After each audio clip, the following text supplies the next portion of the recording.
Hey guys, welcome back. Tonight, we're diving into one of London's most fascinating secrets. A story not often told in history books, but whispered through stone walls and damp corridors. Before we begin, if you find this journey gripping, if you love uncovering forgotten chapters of human resilience, do me a favor, hit that like button and subscribe. It really helps keep stories like these alive. Now, let's imagine this. London, hundreds of years ago. The air above is razor sharp, winter biting with a cruelty that seeps into bone. Streets are frozen, markets abandoned, rivers turn to glass. Families huddle in wooden homes that creak and groan against the icy wind. Fires sputtering low, food running out faster than hope. Survival above ground? Nearly impossible. But beneath the city, hidden from plain sight, stretched a labyrinth tunnels carved over centuries. Some were remnants of Roman engineering, others forgotten cellars, drainage channels, crypts, and hidden passageways expanded by desperate hands. These tunnels, damp and dark, became more than stone chambers. They became lifelines. Picture this: entire families slipping quietly below, carrying only what they could: blankets, a loaf of bread, a few roots from a hidden garden. Down there, the world was different.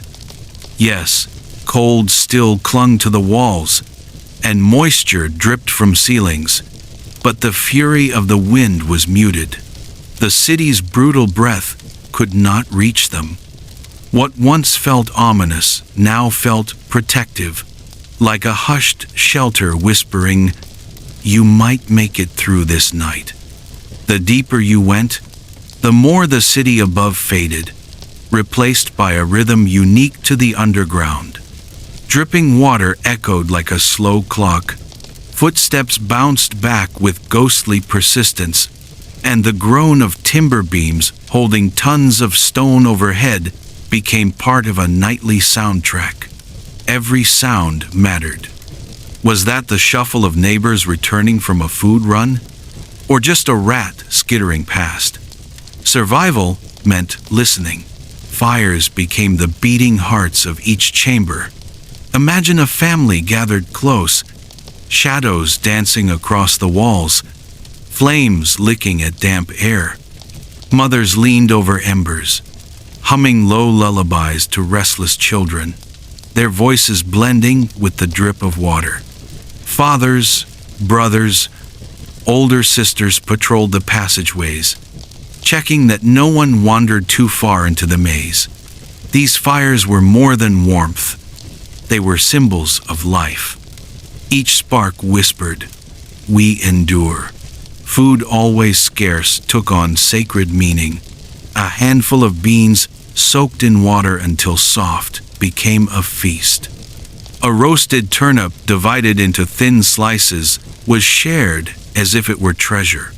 Even a crust of bread, broken carefully and handed piece by piece, carried weight beyond nourishment.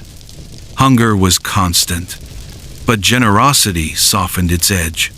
Have you ever thought about how powerful a single gesture can be when everything else is stripped away? A crumb passed to a child, a sip of warm broth given to a neighbor down here. Those were not just acts of sharing, they were promises, silent oaths that said, "We will not abandon each other." But survival wasn't just about fire and food. The tunnels themselves demanded respect. Residents learned to read them like a living map. A colder draft meant an opening nearby. A certain echo warned of a dangerous collapse. Even the way water dripped could hint at a blocked channel or a safer corner. What terrified newcomers soon became second nature for those who stayed. And then there were the stories. Stories stitched the nights together like thread in a patchwork quilt. Elders leaned close to the flames, voices carrying tales of winters long past, markets frozen solid, rivers iced so thick people once skated across them, neighbors who had found clever ways to outlast the cold. Children listened wide-eyed, turning shadows into knights, dragons, or secret kingdoms hidden beyond the stone. For adults, these tales were more than entertainment. They were survival guides, disguised as memory, a reminder that others had endured, and so could they. In those whispered narratives, resilience passed from one generation to the next like a torch, glowing faintly in the darkness. As nights turned into weeks, something remarkable happened.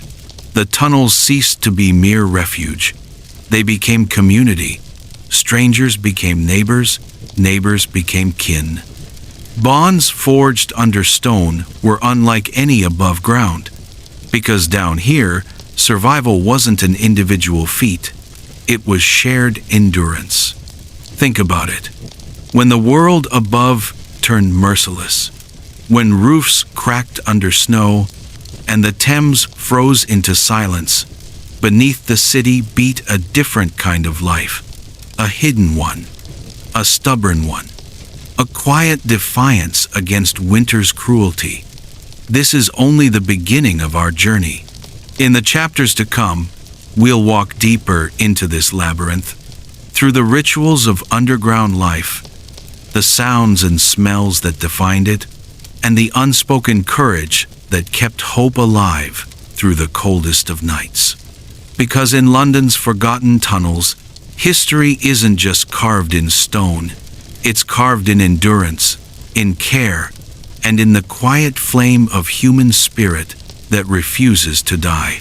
When we left off, the tunnels beneath London had already begun to transform from ominous corridors into living, breathing communities. And as brutal as life above ground had become, something extraordinary was taking shape below. So let's step back inside.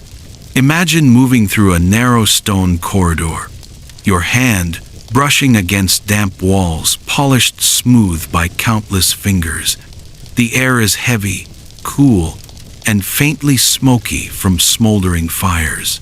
You turn a corner, and there it is, a chamber glowing orange, families huddled around a flame, shadows dancing across tired but determined faces.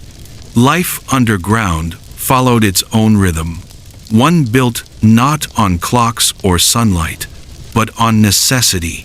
Meals, sleep, and watch shifts revolved around the fire. It was the heartbeat, the gathering point, the symbol that life could continue. Food was never abundant, but its preparation carried ritual. Mothers and older children soaked beans overnight in chipped clay pots, turning what might seem meager into meals that stretched further than expected. Roots dug from hidden gardens or salvaged from market stalls were roasted slowly, the smoke infusing the tunnels with an earthy smell that clung to clothes and hair. Bread, often coarse and dry, was softened with broth so even the frailest could manage a bite. What strikes me most is how food, scarce as it was, became less about filling bellies and more about binding hearts. Families didn't just eat together, they shared survival together. Every hand extended with a crust or cup of broth was a reminder, we're in this as one. Sleeping arrangements were just as communal. Forget privacy. Families stretched out on straw mats or layers of cloth spread along the floor. Children pressed close to their parents, their small bodies absorbing warmth. Elders were kept near the fires, tended to with quiet reverence. And when someone stirred in the night, whether from a cough, a nightmare, or simply the chill neighbors shifted, shared a blanket, whispered reassurance. Above ground, winter howled with isolation. Below, Isolation was replaced with togetherness. Do you see the difference? Misery divided on the surface. Resilience multiplied underground. And here's something fascinating. The tunnels taught a new way of listening. Residents became attuned to every sound. A certain drip of water meant condensation in safe areas, but a sharper sound might mean flooding nearby. A hollow thud could warn of timber weakening overhead. Even footsteps spoke volume slow. Heavy ones often belonged to adults returning from patrol, while lighter, hurried ones hinted at children exploring alcoves. Silence itself was a language too, one that signaled rest, reflection, or even grief. It wasn't all hardship. Believe it or not, joy carved out space even in these conditions. Children invented games in the shadows, tracing imaginary kingdoms along the stone walls, turning cracks into castles and echoes into secret messengers. A smooth pebble became a prized toy. A flickering shadow resembled a dancing figure, and laughter followed. Adults found solace in storytelling. Night after night, elders wove memories into lessons. Tales of previous winters, of ancestors who had endured famine and plague, of ordinary people who displayed extraordinary courage. These weren't bedtime stories, they were survival manuals cloaked in folklore. They reminded listeners that suffering wasn't new, that endurance was part of their bloodline. There's something powerful about that, isn't there? In the middle of hunger, cold, and fear, they still carved out time to imagine, to remember, to believe that tomorrow could be better. It's almost as if hope itself became the most valuable currency in those tunnels. But of course, danger was never far. Fires could dwindle if wood wasn't carefully rationed. Ventilation was always a worry. Too much smoke and people would choke in their sleep. Food supplies were fragile, dependent on risky trips to the surface. And yet, with each challenge, the community learned, adapted, and strengthened. Guardianship became a silent contract. Fathers, brothers, and even teenage sons and daughters rotated watch, walking the corridors with makeshift torches, listening for cracks in the stone or suspicious noises. Their presence wasn't just about safety, it was reassurance. A child falling asleep could hear the shuffle of boots outside and know someone is watching over us. Religion, too, found its place underground. In some corners, small gatherings whispered prayers, crosses carved into the walls, candles lit before them, served as anchors of faith. For others, belief wasn't in a deity, but in each other, in the community, in shared humanity. Either way, the tunnels carried not just bodies but spirits, nurtured by faith in some form of endurance beyond the present suffering. Weeks turned into months. And what's remarkable is how quickly human beings adapted. The underground, once terrifying, became second nature. Children who once trembled at shadows now navigated corridors with ease, their fingers brushing familiar walls as if greeting an old friend. Adults who feared collapse began to hear the groan of timber as just another part of the night's rhythm. And all of this, the food rituals, the shared sleep, the storytelling, the listening, wove a community tighter than any street or market above ever had. When survival depended on unity, every act, no matter how small, mattered. Think about it. A crumb of bread could symbolize hope. A song hummed over embers could ease fear. A story told in the flicker of firelight could carry courage from the past into the present. Down there, beneath London's frozen streets, survival wasn't just about enduring the cold. It was about creating warmth where none should exist. This was resilience at its purest form. And as the nights wore on, the tunnels stopped being a desperate hiding place and became something more profound, a sanctuary where human spirit proved stronger than winter itself. By now, the tunnels beneath London had become more than a hiding place. They were a living world of their own. But let's be honest, life down there was never easy. For every moment of warmth and solidarity, there was also tension, fear, and the looming shadow of danger. Survival was not only about fire and food, it was about navigating risks that threatened the very core of the community. One of the most pressing dangers was air. Fires, as life-giving as they were, consumed oxygen quickly. Imagine dozens of families huddled around flames, smoke curling upward, clinging to the damp stone ceilings. The tunnels would sometimes thicken with haze, stinging eyes, and filling lungs with a heavy cough. Ventilation shafts were precious, but they were few and unreliable. Too much smoke, and children grew dizzy. Too little flame, and cold crept in like an invader. Every ember had to be managed with near-sacred care, a delicate dance between warmth and breath. Disease was another constant threat. Crowded together, sleeping on straw mats, sharing every scrap of food and drop of water, it was the perfect breeding ground for sickness. Coughs echoed through the chambers. Fevers rose quickly, and there was little in the way of medicine. What could a parent do when a child's forehead burned with fever? But the only remedies were herbal brews whispered about by old women or poultices made of roots and clay.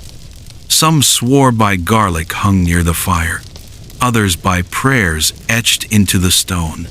Whether science or superstition, these small acts mattered because they gave people a sense of control in a world that often felt uncontrollable. And yet, despite all this, the community endured. How? Part of it came from roles that evolved naturally. Some people became watchers of the fires. Others kept track of food. A few took on the responsibility of listening to the tunnels, those subtle groans and drips that warned of danger. And then there were the storytellers, the ones who carried memory and imagination, keeping morale alive when despair threatened to hollow the heart. But let's not sugarcoat it. Tensions did rise. Scarcity has a way of sharpening human instincts, and not always kindly. There were nights when arguments broke out over bread crusts, or when one family accused another of hoarding beans. Voices rose, hands clenched, and the delicate balance of unity seemed on the edge of breaking. What kept these conflicts from spiraling into chaos was an unspoken understanding. If unity fractured, survival was lost. Elders often stepped in, their words carrying weight born of years. They reminded everyone that food was meaningless without trust, that warmth meant nothing without peace. A fight over a crumb could cost more than hunger. It could unravel the fragile threads holding the community together. So compromises were made. Sometimes the stronger gave up their share for the weaker, not out of luxury but out of necessity for the group's survival. Still, perhaps the hardest enemy of all was not cold, hunger, or even disease. It was despair. Nights blurred into one another. The same damp walls, the same dim glow of firelight, the same monotony of roots and beans. Days without sunlight weighed heavily, especially on those who remembered the bustling life of London above the markets, the laughter spilling from taverns, the bells of churches ringing across frosty streets. Down here, silence reigned, broken only by echoes and whispers. So how did they fight despair? Through ritual. Every small act became a ritual of survival. The tending of fire, the telling of a story, the dividing of bread, even the patrolling of tunnels. These weren't just chores, they were anchors of meaning. They told each resident, we still matter, we still endure. Children, in particular, were the lifeblood of hope. Their laughter, faint though it was, carried more weight than a full feast. They found joy in pebbles, in echoes, in shadows. They turned survival into play, reminding adults that imagination could thrive, even in the darkest corners. When a child drew a figure in the dirt, or giggled at the dance of firelight, it softened the edges of despair, if only for a moment. There were also moments of quiet heroism. A father giving up his portion of bread so his daughter could eat. A young boy keeping watch through the night, fighting off sleep to protect his family. A mother staying awake for hours, humming softly to calm a sick child. None of these acts made history books, but they were the true victories of the tunnels. The tunnels themselves seemed to respond to this resilience. Once perceived as menacing, they began to feel like protectors. The steady drip of water became a lullaby. The groan of timber, once frightening, became part of the nightly rhythm. Shadows that once evoked fear now danced like familiar companions. It was as though the tunnels and the people within them had formed an unspoken pact. You shelter us, and we will respect you. But make no mistake, the balance was always fragile. One collapsed beam could seal a corridor. One outbreak could wipe out a family. One argument could fracture trust.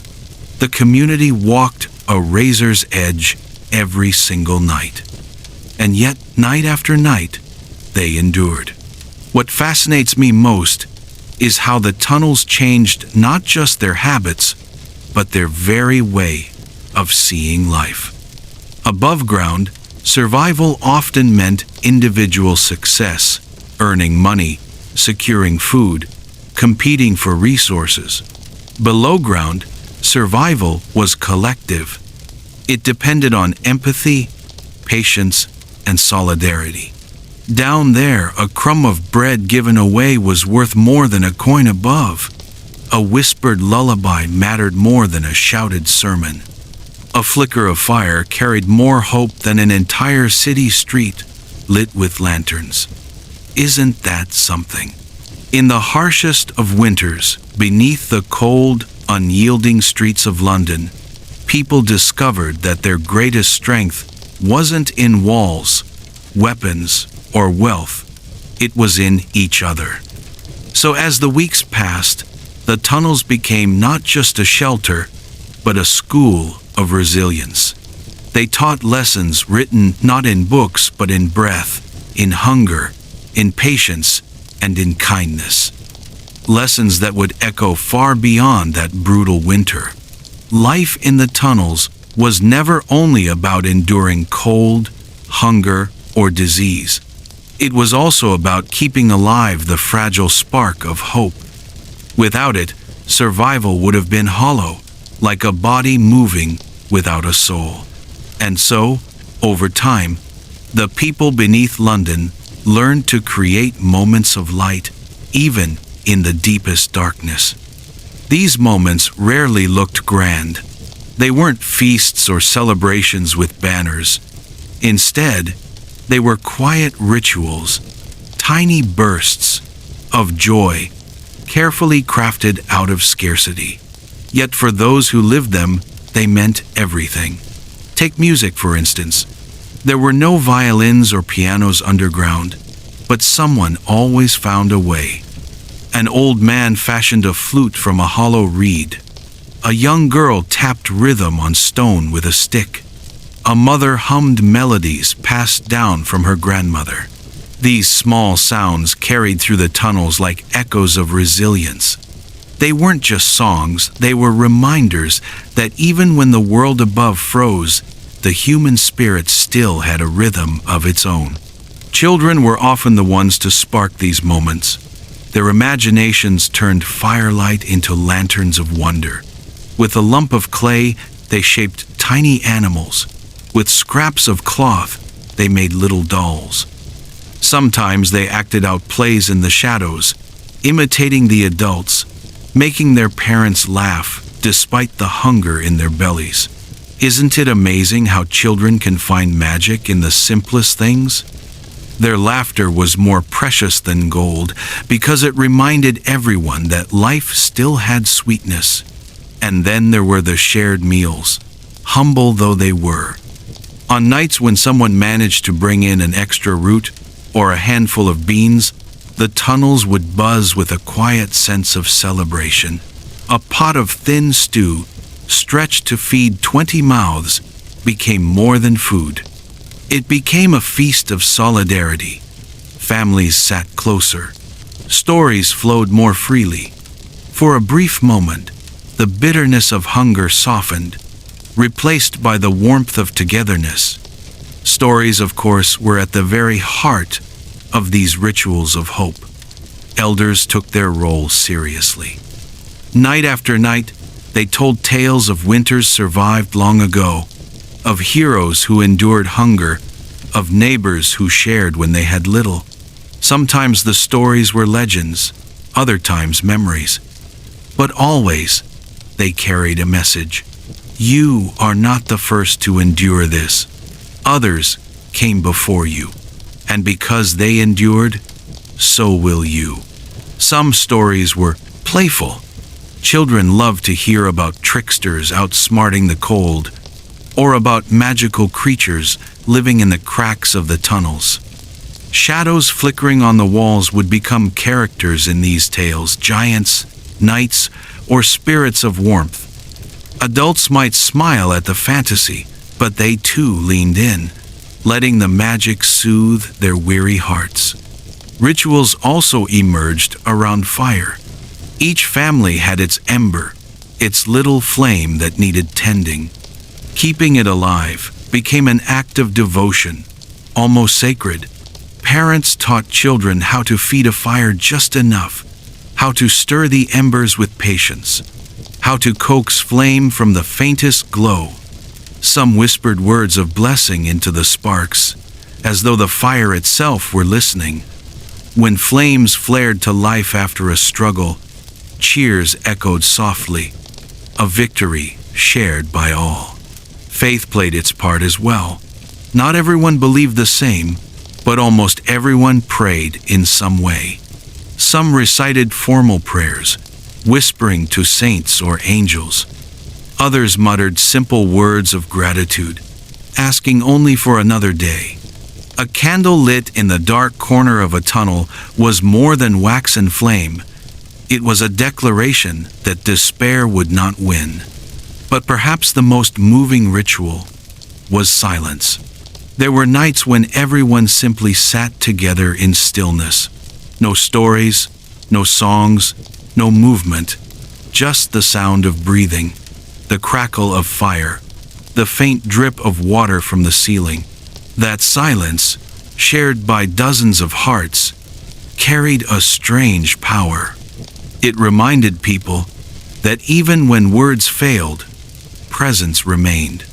And sometimes, presence was enough.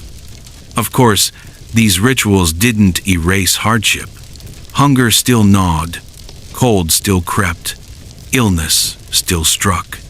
But hope doesn't demand perfection, it only asks for a thread to cling to. And these rituals were those threads, woven into a tapestry that kept despair from unraveling the community. Think of it this way. The tunnels weren't just shelter from the weather. They were a classroom, teaching lessons in endurance, They taught people that joy could survive in scraps, that community mattered more than comfort, and that hope wasn't given, it was built. Night after night, act by act, ember by ember. Some of these lessons carried beyond the tunnels. When spring finally came and the people emerged back into the streets of London, they carried with them stories, songs, and ways of being that had been born underground. The tunnels may have been damp and dark, but they forged something bright and lasting. The knowledge that humans could create light, even when surrounded by shadow. So, when we talk about survival beneath London, let's not only think of fire, food, and vigilance. Let's think of lullabies sung by tired mothers. Let's think of children's laughter bouncing off stone walls. Let's think of an old man's flute echoing through the damp corridors. These weren't luxuries, they were lifelines. And maybe that's the truest lesson of all. Survival isn't just about keeping the body alive. It's about feeding the spirit, about remembering who we are, even when the world strips everything else away. In those tunnels, beneath frozen streets, people discovered the profound truth that hope is not something you wait for, it's something you create. Every long winter has its turning points. The nights when even the strongest spirit feels tested, when the tunnels grow heavier with silence, and when despair creeps closer than the cold itself. Beneath London, survival was never steady or easy. It was a fragile balance, one that could tilt with the crack of timber, the cough of a child, or the slow dwindling of firewood. The most brutal nights always seemed to arrive without warning. One moment, the fires burned steady, voices murmured softly, and the rhythm of life carried on. And then a gust of icy wind above would change everything. Timber supports groaned, sending echoes through the chambers like warnings from the earth itself. Water dripped faster, cracks widened in the stone. Families would glance upward, hearts thudding, wondering if the ceiling above might give way. And then there was illness. The cold was merciless on weak lungs. A cough in the tunnels was never just a cough. It was a sound that made neighbors stiffen, made mothers clutch their children closer. There were no hospitals underground, no doctors with proper instruments, only herbs, whispered remedies, and the stubborn hope that the body could endure. Some survived, some didn't. And the grief of those losses echoed through the chambers, heavy and raw. Food, too, was a constant shadow over every decision. There were nights when pots simmered with nothing more than hot water, flavored by a single root. Mothers pretended to eat, passing their share quietly to children. Fathers went without, their faces drawn but their words steady, assuring everyone that tomorrow would be better. Isn't that the cruel genius of hunger? It weakens the body but tests the heart even more. Some of the hardest trials were invisible ones. Despair, hopelessness, the quiet voice whispering, "Why continue?" In the darkest stretches of winter, even the strongest could feel it. Imagine sitting in a chamber, lit only by a flickering ember, your stomach hollow, your breath clouding in the air. The silence around you so heavy it presses against your chest. In moments like that, despair was a predator, and the tunnels were its hunting ground. But here is where resilience showed its sharpest edge. Each time despair pressed hardest, the community fought back, not with weapons, but with care. Someone would share the last piece of bread. Someone else would sing. An elder would tell a story, or a child would invent a game. These weren't small things. They were acts of defiance, a refusal to let despair claim victory. When one family faltered, the others leaned closer. If a fire burned too low, neighbors would lend a spark. If illness spread, others took shifts, caring for the sick. Scarcity didn't turn them against one another, it drew them tighter, like fibers twisted into rope. Alone, each thread might have snapped. Together, they held. And yet, even with such unity, survival demanded sacrifices. Some of these sacrifices were heartbreaking.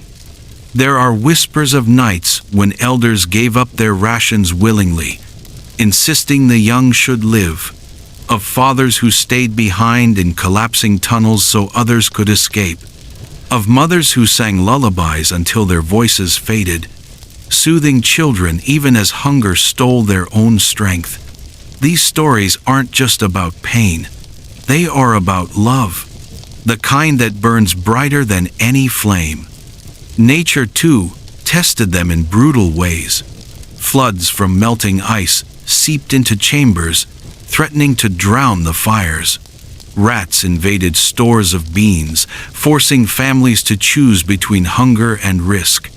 Once, a tunnel collapsed after a storm above, trapping several families for hours until others dug them free with bare hands. Survival beneath London wasn't just about outlasting cold, it was about outsmarting disaster, moment after moment, night after night. And still, there were victories, even in the midst of trial. When a child recovered from illness, cheers spread through the tunnels. When someone discovered an overlooked cache of food, it felt like treasure. When the fires survived a night of damp and smoke, the glow seemed almost holy. It's strange, isn't it, how survival sharpens appreciation? What seems ordinary above ground, a breath of air, a warm bite of food, the sound of laughter became extraordinary below. Looking back, it's tempting to imagine these trials as unbearable, but the truth is, they endured them not by being unbreakable, but by being human, fragile, stubborn, loving, afraid, and brave, all at once. Every cough faced, every meal shared, every ember coaxed back to life was proof of a simple truth. Survival is not the absence of struggle, but proof, the choice to continue through it. So, when we picture those tunnels during the hardest nights, let's not only see the shadows of hunger and illness, let's also see the resilience that rose to meet them. The trembling hands that steadied a candle, the weary voice that told one more story, the cracked lips that whispered comfort to a crying child. Because in those moments, beneath stone and frost, Londoners learned something timeless. The fiercest battles aren't fought with swords or shields. They're fought in the quiet, in the dark, in the choice to hope when hope seems impossible. And that, more than anything, is why the tunnels became more than shelter. They became proof that even in the harshest winter, humanity can endure. After weeks of endless cold, something began to shift. At first, it was almost unnoticeable. A faint drip of water echoing louder than before. A whiff of damp air carrying not just the bite of frost, but a hint of thaw. In the tunnels beneath London, families listened more carefully, their ears tuned to every subtle change in their world. And when the drips grew into trickles, they knew. The ice above was loosening its grip. Spring was coming. You might imagine this news brought only joy. And yes, there was joy. Children laughed when they found tiny rivulets of water carving paths along the stone. Mothers whispered prayers of thanks when the bitter bite of the air softened, if only by a degree. Fathers straightened their shoulders, imagining days when food might once again come from the earth instead of dwindling stores. But spring's arrival was never instant, never easy. In truth, those first signs of thaw brought their own trials. Melting ice seeped into the tunnels, threatening to drown the carefully guarded fires. Damp air made sickness worse, filling lungs with heavy moisture. And with the thaw came instability. Timber supports groaned as earth shifted, and walls cracked where frost once held them firm. The very tunnels that had protected so many lives now trembled with new dangers.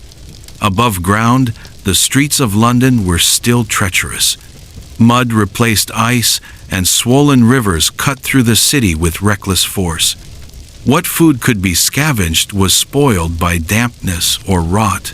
Hunger didn't vanish with the melting snow, it pressed harder, gnawing at bellies that had already endured too much. Yet even in this difficult in-between season, hope flickered stronger. Imagine the moment when someone spotted the first green shoot pushing through frozen soil. To us, it might seem small, but to them, it was everything. It was proof that the world above had not forgotten them, proof that survival had meaning. Children would race to touch the tiny leaf, marveling at its strength. Adults would gather around, quiet, humbled, reminded that life could push through even the cruelest winter. The tunnels themselves changed with the season. Where once they had been fortresses against the cold, they now became places of watchfulness against flood and collapse. Fires had to be raised higher, wood coaxed to burn despite damp air. Families worked together to dig small channels in the earth, guiding trickles of water away from chambers, turning danger into resource. Every drop collected in clay jars felt like a victory. Clean water, gathered not from icy desperation, but from the promise of spring. Stories took on a different tone, too. Elders who once spoke of endurance and survival now shared tales of renewal.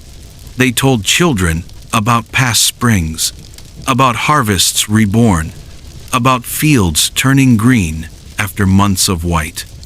Their words painted hope across the stone walls, weaving images of blooming trees and bustling markets.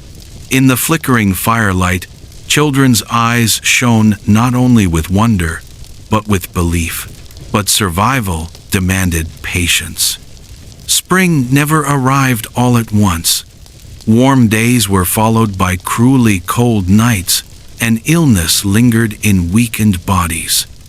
Sometimes the thaw brought heartbreak, floods washing away caches of food, damp rot ruining the last stores of beans. Families grieved those losses, yet still leaned on one another, sharing even smaller portions, whispering that it would soon get better. And slowly, it did. The first baskets of fresh greens gathered from hidden gardens felt like feasts. The first warm rays of sun that reached into the tunnel entrances were met with quiet smiles and tears alike. For children born during the winter, it was their very first glimpse of light beyond flickering fire. Can you imagine their wonder? Eyes blinking at brightness, hands reaching for warmth that did not come from wood or ember but from the sky itself. Spring was not just a change of season, it was a renewal of spirit. The people who had huddled together beneath London's streets emerged carrying something far more valuable than survival. They carried proof of their resilience. Proof that even when pressed by hunger, illness, and despair, they had endured. And not endured alone, but together. In the end, the tunnels were more than stone and timber. They were memory. Memory of a community that refused to break. Memory of songs sung in the dark, of bread broken into crumbs and shared, of hands reaching across fear to comfort one another. And as the world above began to bloom again, those memories became part of London's unspoken history.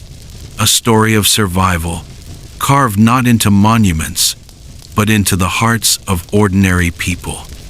So when we think of spring, we often think of flowers, of warmth, of celebration. But for those who survived beneath the city, spring was something deeper. It was proof that endurance has purpose, that every ember kept alive, every crumb shared, every story told was not in vain. It was a reminder that after the longest nights, light does return. And maybe that's the truest legacy of the tunnels. Not just that people lived, but that in the face of endless cold, they never stopped believing in tomorrow. When the first true spring morning came, it wasn't announced by fanfare or bells, but by something far simpler: silence. For the first time in months, the relentless howl of winter winds faded, replaced by stillness so profound that residents of the tunnels paused, listening in disbelief. And then, faintly, came the sound of dripping water turned into running streams, the murmur of the city above beginning to breathe again. The decision to leave the tunnels wasn't taken lightly. These underground passages had been lifelines, guardians against the season's cruelty. To step back into the world above meant facing uncertainty, ruin, and perhaps new dangers. Yet it also meant sunlight, fresh air, and the chance to rebuild. Families debated in hushed tones. Elders cautioned patience, while children tugged at sleeves, eager to see the sky.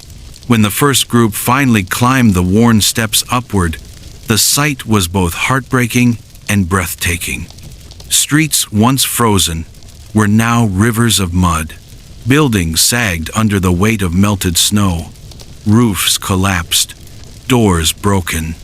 The city smelled of damp stone, smoke, and decay. Yet above it all stretched a pale blue sky, streaked with the gold of morning light. For many, it was the first time they had seen the sun in weeks. Tears streamed down faces, not just for what was lost, but for the beauty of what remained. Survival above ground demanded as much cooperation as in the tunnels. Food was still scarce, and what little could be foraged came at the price of long, exhausting treks. The Thames, swollen from thaw, both gave and threatened its waters, offered fish, but also flooded banks, sweeping away makeshift bridges. Families set about mending homes, patching roofs with salvaged wood, sweeping mud from doorways, and kindling fires in hearths that had long been cold. The skills learned underground became priceless. People knew how to ration, how to listen to the environment, how to read subtle signs of danger. Mothers remembered the rhythm of tending embers. Fathers carried the vigilance honed in narrow corridors. Children, once taught to trace walls in darkness, now led the way across unstable ground with surprising confidence. The tunnels had not only preserved their bodies, they had sharpened their instincts, their patience, their ability to live with less and make it enough. And above all, they carried with them the bond of community. Having endured months side by side, sharing crumbs and stories, they were no longer just neighbors. They were family, bound not by blood, but by firelight and survival. This bond transformed the rebuilding. When one roof sagged, others came to lift it. When one child cried, every adult bent to comfort them. When food was found, it was divided with the same care as in the tunnels. Scarcity had taught them that no victory mattered unless it was shared. There were celebrations too, quiet at first, but growing with each day of warmth. The first loaf baked from fresh flour was broken among many hands. The first song sung above ground rose thin but steady into the open air. The first flower placed on a windowsill was admired by an entire street. Each small triumph was treasured, for it carried echoes of the darkness they had left behind.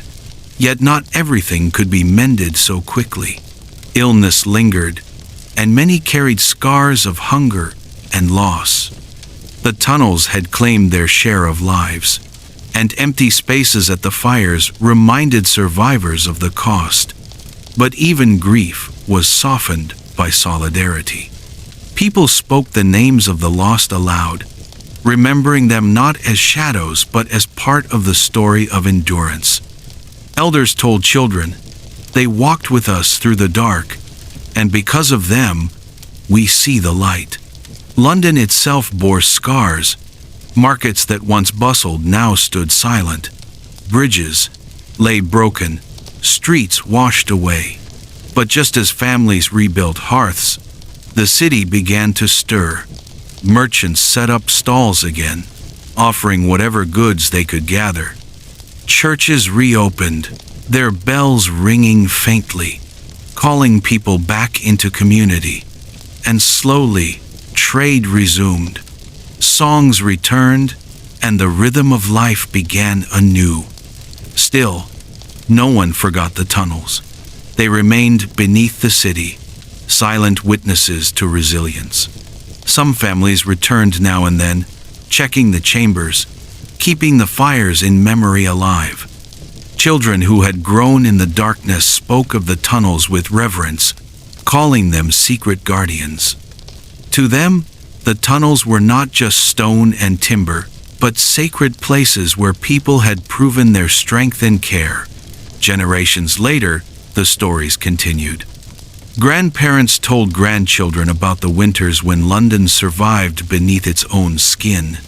They spoke of fires that never went out, of crumbs shared as though they were feasts, of laughter whispered in the dark. And though the city above grew stronger, brighter, and louder, those who remembered always carried the lesson that survival is not about walls or roofs or even food, but about people, about choosing to face hardship together rather than alone. So if you walk London's streets today and hear a faint echo beneath your feet, perhaps it is just the rush of trains or the hum of pipes, or perhaps, just perhaps, it is the memory of voices long past singing lullabies in the dark, telling stories by firelight, reminding us that even in the harshest winters, humanity endures. When the survivors of that brutal winter began to tell their stories, the tunnels beneath London stopped being just cold stone passages. They became legends. Parents would hush restless children with tales of how the fires never went out, how every crumb of bread became a feast when shared, and how songs sung in whispers could hold back despair. Children who had once stumbled in the dark grew up to retell those nights with pride, their memories painted not with fear, but with reverence. It was the tunnels, they said, that saved us. But more than the tunnels, it was the people inside them. These stories passed from one hearth to another, embroidered a little with each telling, until they became part of London's hidden folklore. For the next generation, the tunnels represented more than survival. They were proof that the city itself had a soul. Imagine a Londoner, decades later, walking past an old churchyard or a crumbling alleyway. Someone would point to the ground beneath and whisper, "Do you know what lies there? Do you know who once lived and laughed and wept beneath your feet?" And suddenly, the mud and brick of London would feel alive with memory. What made these stories endure was not just their drama, but their humanity. They weren't tales of kings or generals, but of mothers humming to children in the dark, of fathers keeping watch by flickering firelight, of neighbors breaking bread together, Ordinary acts of care became extraordinary when set against the backdrop of endless winter. And people clung to these details because they were the details that gave life meaning. As the years passed, the tunnels began to attract curiosity. Some were bricked up, forgotten by all but the oldest residents. Others became the subject of local lore places, where children dared each other to sneak in, places where poets claimed to hear whispers of the past in the dripping water and groaning beams. In pubs, men would swear they had found an entrance one night, after too many drinks, only to stumble out hours later, chilled and shaken, insisting they had heard voices singing in the dark. Not all believed, of course. Some dismissed the stories as exaggerations, old wives' tales crafted to frighten children or romanticize hardship. Yet even skeptics found themselves pausing when they walked alone at night, wondering about the layers of stone beneath their feet, about the hidden lives that had once clung to warmth below. Historians tried to trace the truth, combing through parish records, journals, and letters. They found fragments mentions of underground refuges, notes about families rationing roots and beans, and the occasional report of children drawing on walls with charcoal. These scraps of evidence gave the stories weight, confirming that while memory may have blurred, the core was real. The tunnels had existed, people had endured there, and their survival was not an invention, but a testament. But where fact ended and myth began, no one could say. Some claimed that carvings still lay hidden, etched by small hands that once turned walls into landscapes of imagination. Others spoke of secret chambers filled with abandoned belongings, shoes, spoons, even a half-burnt candle, frozen in time. A few insisted that the tunnels were not silent at all, that on winter nights, if you listened closely, you might hear faint lullabies drifting up through the stone. What mattered, though, was not whether every detail was true, but that the stories continued. They taught Londoners that resilience was woven into the city's bones. Whenever new hardships came, fires, plagues, bombings, people remembered the tunnels. They remembered that survival had been possible before, and it would be possible again. Generations grew up with the tunnels as both cautionary tale and inspiration. Parents would say, if they could share their last crust in the dark, you can share your supper now. Teachers reminded students, your city was not built only on stone, but on stories of endurance. And children, wide-eyed, imagined themselves as part of that lineage, their own small kindnesses echoing those of the past. By the time centuries passed, the tunnels had become something more than history. They were a symbol that even in the darkest times, London's heart beat on not through grand gestures, but through quiet acts of care. Fires tended, bread broken, songs sung, hands held. And maybe that is why, even today, the idea of tunnels beneath the city stirs something deep in people. We may not live through winters like those, but we still long to believe that in times of hardship, we would come together, just as they did. The tunnels remind us not only of survival, but of what survival requires: empathy, patience, and solidarity. So when you walk London streets and the cold wind bites, remember the hidden world below. Remember the mothers coaxing embers, the fathers pacing narrow corridors, the children tracing walls by touch and turning shadows into adventure. Remember that endurance is not just about surviving, it is about preserving humanity when everything else falls away. And maybe, just maybe, you'll feel it, the quiet echo of resilience, still alive beneath the city, glimmering like an ember that will never die. As time marched forward, London never stopped facing trials.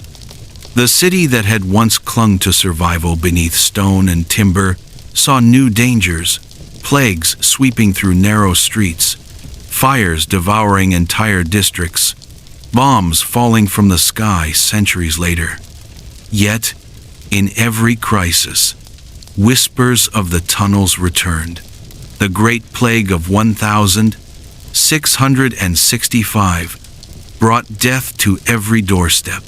Rats scurried through alleyways, carrying fleas that spread invisible terror.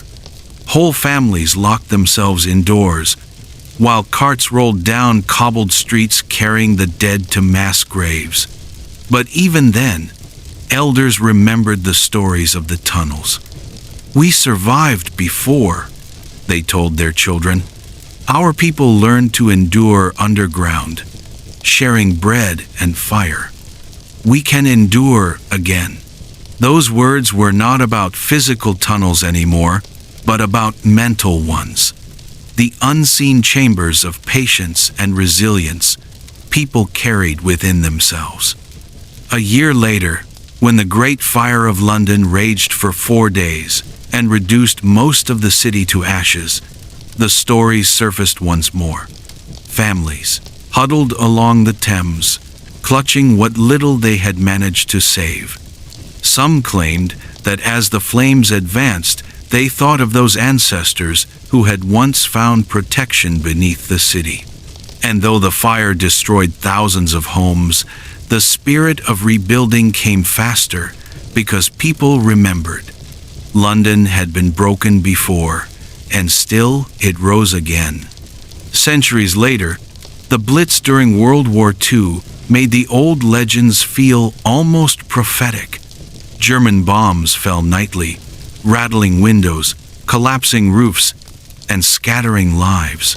Once again, Londoners sought shelter underground, not in forgotten tunnels this time, but in the tube stations. Thousands slept on platforms, shoulder to shoulder, with the thunder of trains replaced by the thunder of falling bombs. And in the soft glow of lanterns, as families tried to sleep to the sound of sirens, they realized they were living echoes of those who had survived the brutal winters beneath the city. The parallels were uncanny. Children played games in the tunnels to distract themselves from fear. Parents shared tea, biscuits, and songs to steady the nerves of strangers. The hum of life underground, the hush of whispered stories, the sound of footsteps and distant drips, it all returned, as if the city's memory had awoken. People even said, "We've done this before. London has always survived in the dark." It's remarkable, isn't it, how stories outlive stone. The old survival tales weren't just entertainment for children. They were blueprints for endurance. They showed Londoners that survival wasn't about having plenty, it was about sharing little. That courage wasn't always loud. It could be as simple as tending a fire or humming a lullaby. Historians note that these memories gave Londoners something intangible but vital: continuity. In times of disaster, people crave proof that survival is possible. The tunnels provided that proof. They said, "Look, our ancestors faced the cold in the dark, and they endured. So can we." Even in the modern day, when the city hums with buses, neon lights, and Wi-Fi signals, the old tunnels still spark curiosity. Urban explorers whisper about finding hidden chambers beneath pubs and schools. Archaeologists stumble across sealed passages when digging new foundations, and every discovery brings the stories back into the light. Imagine this. A worker excavating for a new building uncovers a bricked-up arch. Behind it, A chamber emerges, stone walls damp with centuries of silence, charred wood that once held fire, perhaps even a rusted spoon or a child's chalk drawing. For a moment, the centuries collapse, and you are face to face with the resilience of those who came before. And it makes you wonder, how many of those tunnels still lie hidden beneath our daily lives, holding secrets of survival we may never fully uncover? What lessons might still be buried there, waiting for the next time humanity needs them? Because let's be honest, while we may not face winters like theirs, we still face storms of our own.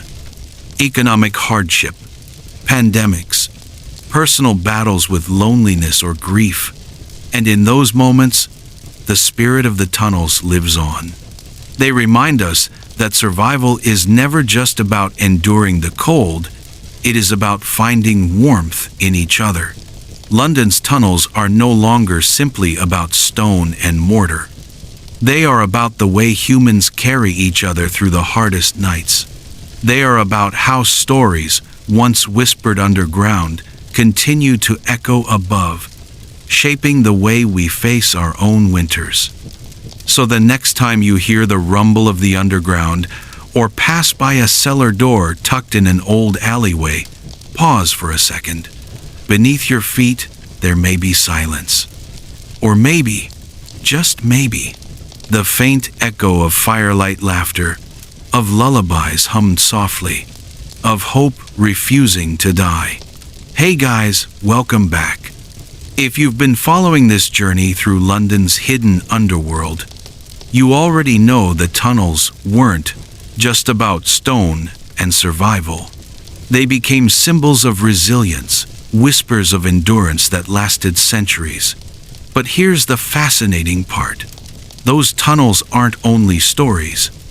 They're still out there, buried beneath your feet, waiting to be uncovered. Picture a construction crew digging foundations for a new office block in the heart of the city. The machines rumble, the ground splits, and suddenly the workers freeze. In front of them is an archway, bricked up centuries ago.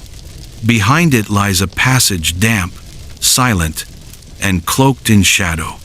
The smell of wet earth seeps out, and for a moment, it feels as though London itself has exhaled a memory. Archaeologists are called in, their lanterns illuminating stone walls scratched with marks. Were they tally marks, counting days in hiding, or doodles from children trying to pass the time? Finds like these are not unusual. Over the last 100 years, London has accidentally stumbled upon its underground past again and again. Cellars dating back to the Tudor period, passages carved beneath monasteries, entire rooms forgotten beneath pubs. One of the most famous is under Charterhouse, a medieval priory turned school, where narrow corridors lead into chambers that once sheltered survivors of the plague. Others are said to snake beneath Smithfield, where market stalls once thrived above, while tunnels below stored goods and sometimes people. And then there's the catacombs under Clerkenwell. When they were rediscovered, explorers found eerie remnants, broken pottery, charred wood, even animal bones. These fragments, though humble, told stories. They spoke of meals stretched thin, fires kindled carefully, and lives preserved in silence. Isn't it extraordinary how something as small as a shard of clay can bridge the gap between your life today and someone's desperate winter centuries ago? But archaeology only tells half the tale. The rest is imagination, the way Londoners interpret what they find. Some believe these passages were more than survival shelters.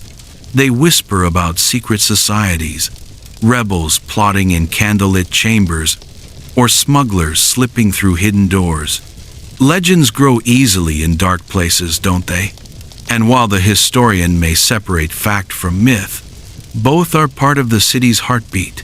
Even the London Underground carries echoes of those forgotten spaces.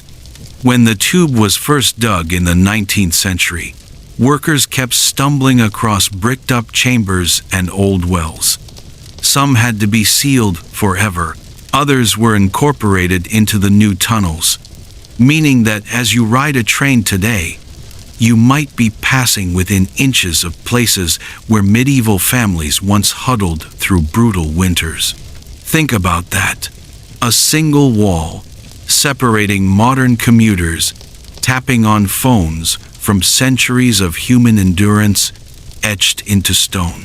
There's also something deeply human about our obsession with hidden tunnels. We crave mystery. We want to believe that beneath the noise of the city lies a quieter world, a place where stories breathe in the dark. It explains why ghost tours still lead people into damp cellars, why explorers risk crawling through crumbling arches with flashlights, why novels and films keep returning to secret passages as symbols of both danger and salvation. But beyond the thrill, these tunnels remind us of something profound. Survival is always about adaptation. For those medieval families, the tunnels were necessity. For us, they are memory. A mirror that shows how ordinary people endured the unendurable. That's why archaeologists tread carefully, not just to preserve artifacts, but to respect the lives once sheltered in those spaces. A cracked cup, a scorched timber, a child's toy carved from bone, they're not just objects. They're whispers of humanity. And maybe that's why the tunnels keep resurfacing in our imagination. Because in some way, we all carry tunnels inside us, chambers we retreat to when the world above feels too harsh. Places of patience, connection, and quiet hope. The physical tunnels may be sealed, but the lessons remain open, waiting for us to hear them. So next time you're in London and you feel the rumble of the underground beneath your feet, ask yourself, what else is down there? What stories still lie sealed behind stone walls, waiting for a crack of light to bring them back?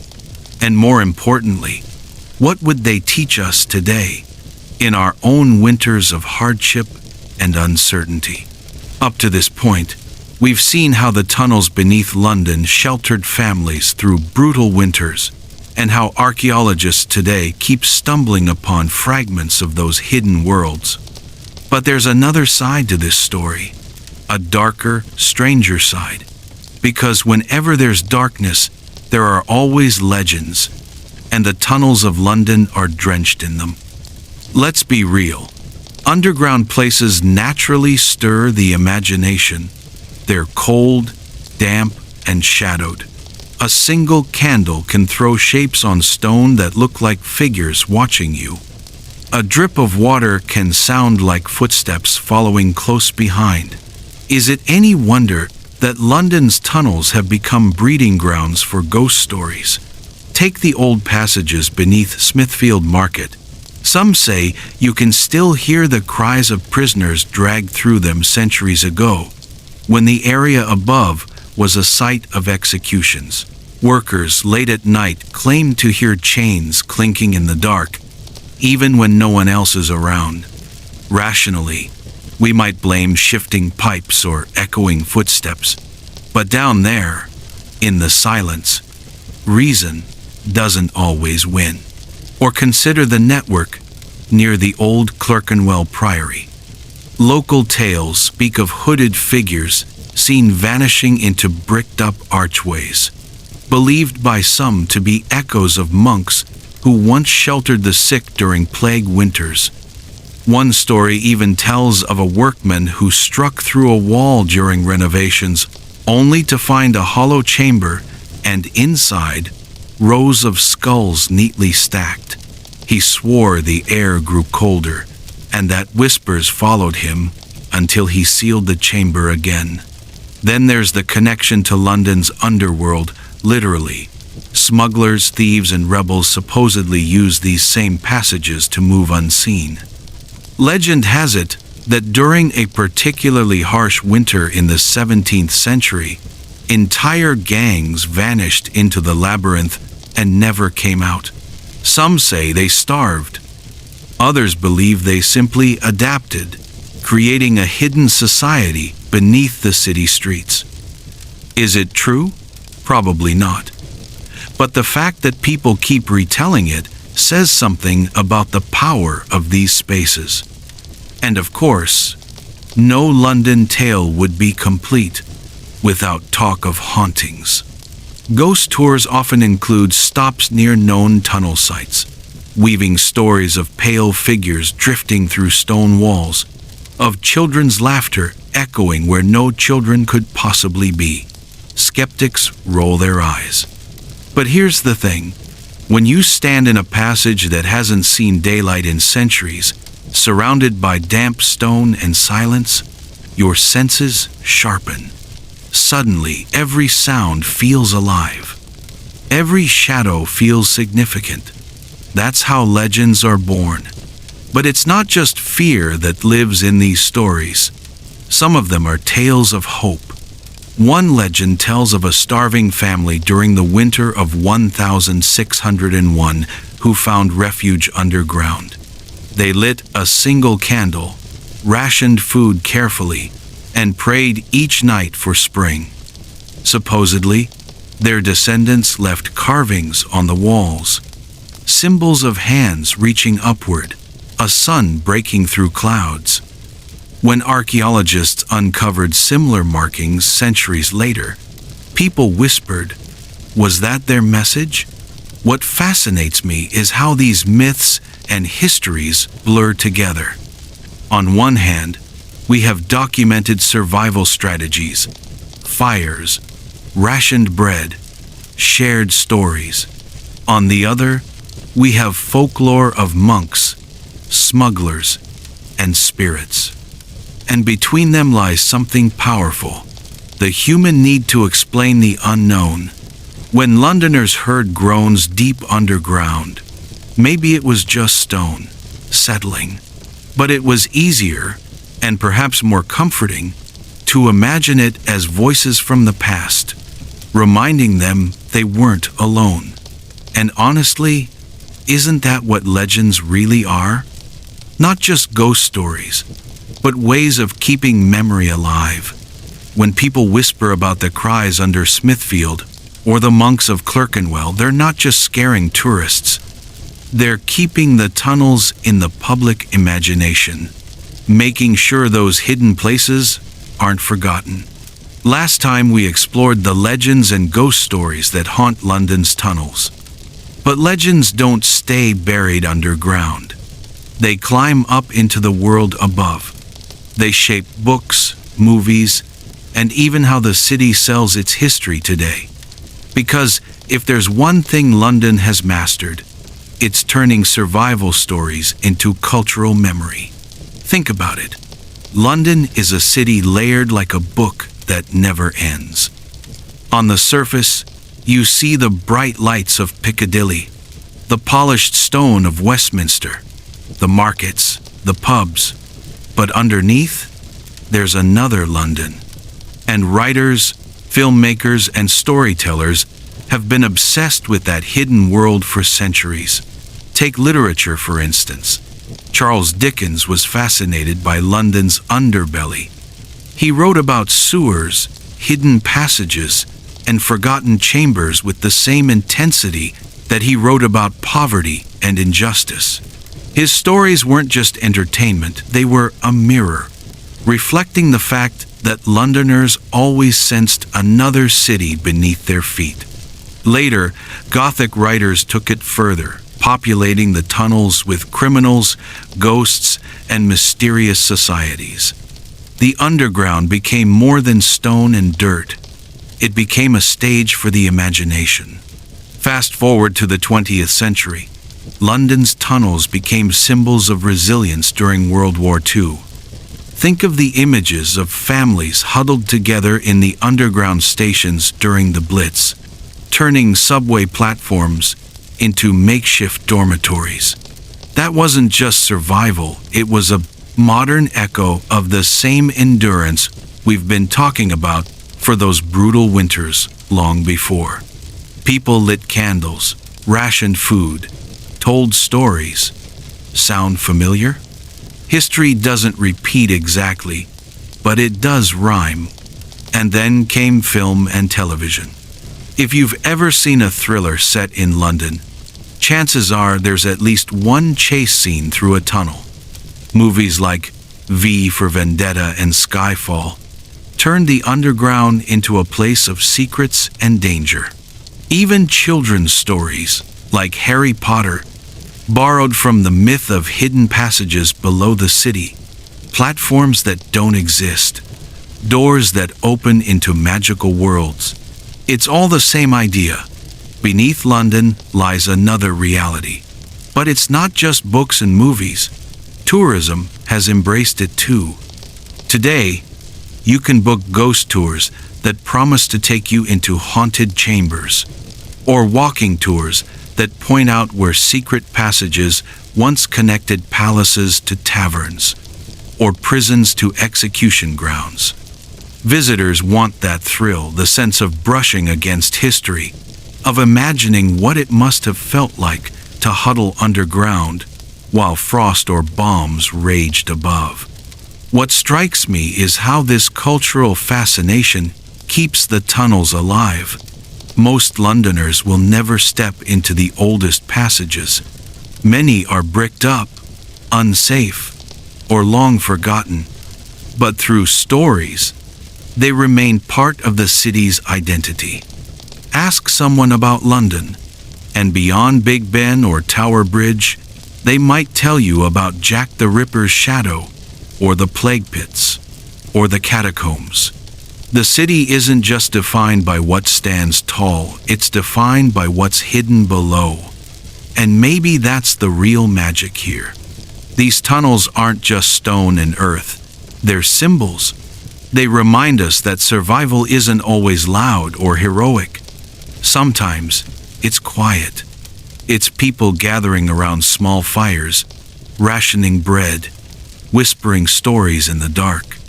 And when we retell those stories in novels, in films, or on tours, we're not just seeking thrills.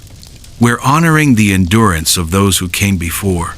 Last time, we explored how London's hidden tunnels became legends in literature, films, and even tourism. But beyond the stories and imagination, there's something even more powerful: real discoveries. Because over the past century, archaeologists, engineers, and even construction workers have stumbled upon things in those tunnels that make you stop and ask, how much of London's history is still buried right beneath our feet? Let's start with something simple but fascinating: bones. During construction for new buildings and subway expansions, workers often unearthed skeletal remains tucked away in forgotten chambers. Some of these bones date back hundreds of years, tied to plague pits from the 17th century. Others belong to prisoners, buried quietly in the hidden corners of the city's underground. Each discovery is like a time capsule, revealing a story of struggle, survival, or tragedy. And it's not just bones. Archaeologists have uncovered tools, rusty lanterns, iron nails, even scraps of clothing preserved by the cold, damp earth. Imagine holding in your hand a piece of fabric worn by someone who huddled in those tunnels centuries ago. It's fragile, stained, but real. A direct line of touch between us and them. Suddenly, history isn't abstract. It's personal. One of the most surprising finds came when engineers digging near the Thames discovered remnants of Roman craftsmanship. Smooth arches, drainage channels, and brickwork that hinted at an entire network once used by soldiers and merchants. These weren't just random caves. They were planned, organized. Proof that long before London grew into a global capital, people already understood the value of life beneath the ground. And then there are the objects no one can quite explain.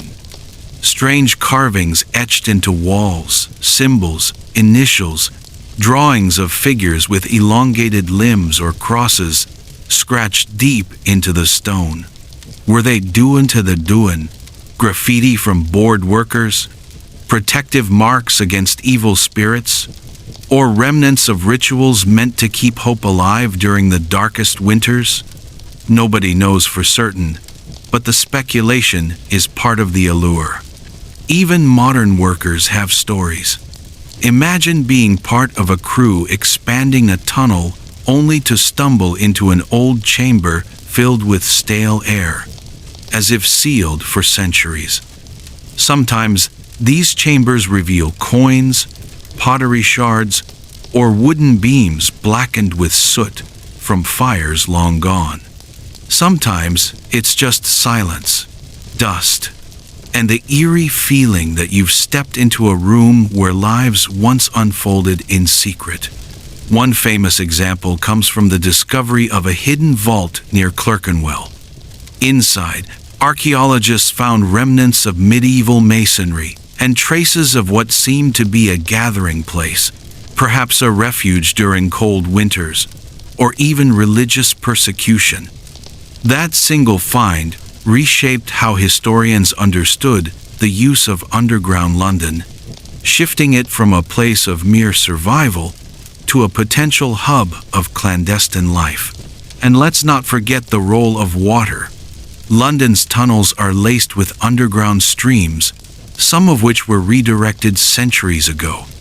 In recent decades, explorers have uncovered forgotten wells and brick channels built to carry water beneath the city. The dampness that once threatened to collapse walls also preserved wood, cloth, and even food remains. Picture pulling out a centuries-old piece of bread hardened into stone, or fragments of fruit pits. Not much to eat now, but proof of meals shared long ago. What's truly striking is how often these discoveries confirm the oral traditions we spoke about earlier. Legends of tunnels, connecting palaces to taverns. Archaeologists found bricked-up passages under Whitehall and the Tower. Stories of hidden chambers used during the plague. Excavations revealed pits filled with hastily buried bodies. Myths that once seemed exaggerated turned out to hold more truth than people expected. And these finds aren't just for academics. Museums across London now showcase artifacts recovered from the underground: rusted tools, clay pipes, children's shoes, even fragments of candles. Each piece is small, ordinary in isolation, but together they tell the story of endurance, of how real families carved life out of stone and darkness when the world above became too harsh. So when we talk about London's tunnels, we're not just talking about myths or metaphors.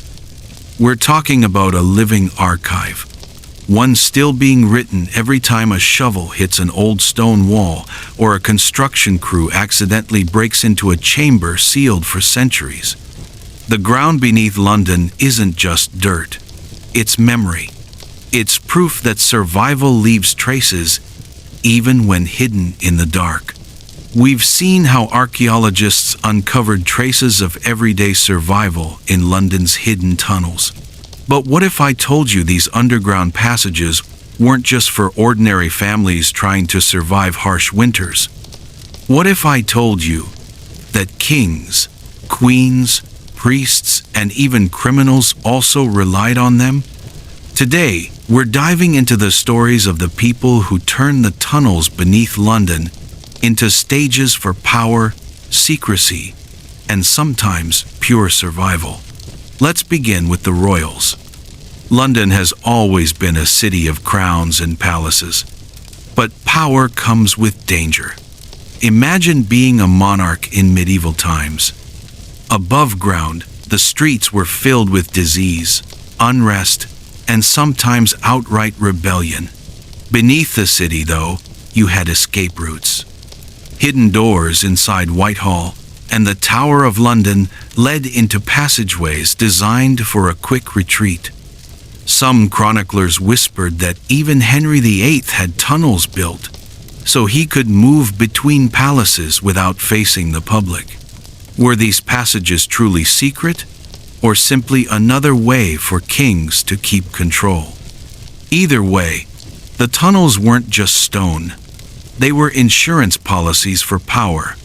Then there were the priests.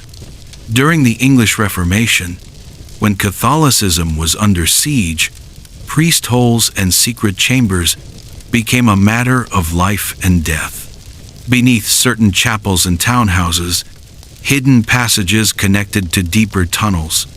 Priests used them to hide from guards or to slip between safe houses. To imagine it, flickering candles, hurried whispers, the scrape of boots against stone, all carrying the weight of faith clashing with law. These tunnels weren't just physical spaces. They were symbols of resistance. But let's not forget the less holy side of things. Criminals loved the underground. London has always had its share of thieves, smugglers, and gangs. For them, tunnels offered shortcuts and hiding places. Near the Thames, contraband moved through hidden channels, barrels of brandy, stolen silks, even weapons. When you think of smugglers, you might imagine coastal caves. But in truth, London's underworld literally used the underworld. Police reports from the 18th and 19th centuries even mention gangs vanishing into drains and basements, slipping away like ghosts, while officers above scratched their heads. And then there were the ordinary people with extraordinary stories.